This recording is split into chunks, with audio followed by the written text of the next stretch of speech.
এক গ্রামে রহিম নামে এক তরুণ যুবক বাস করত। সে খুব উদ্যমী ছিল, কিন্তু একটি জিনিস তার ছিল না, সেটি হলো ধৈর্য। যে কোনো কাজ শুরু করে সে দ্রুত ফল চাইতো, যদি না পেত তাহলে মাঝপথে ছেড়ে দিত।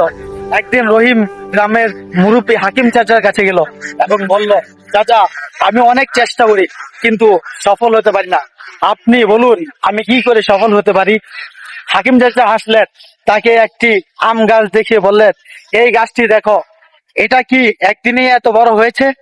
রহিম বলল, না চাচা, এটা তো সময় নিয়েছে। তখন হাকিম চাচা বললেন, ঠিক তেমনি জীবনের বড় কিছু অর্জন করতেও সময় লাগে। গাছের মতো শিকড় মজবুত করতে হয়, তারপর ফল আসে, আর তার জন্য প্রয়োজন ধৈর্য।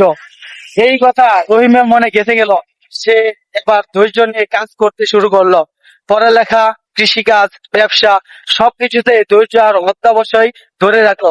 কয়েক বছর পর সেই রহিমই হলো গ্রামের সফলতম যুবক। ঠিক তেমনি ধৈর্য না থাকলে প্রতিভাও মাঝপথে থেমে যায়। ধৈর্য থাকলে ছোট ছোট কাজগুলো থেকেও এত বড় সাফল্য আসে, যা আপনি কল্পনাও করতে পারবেন না। তাই যে কোনো কাজেই ধৈর্য ধারণ করেন।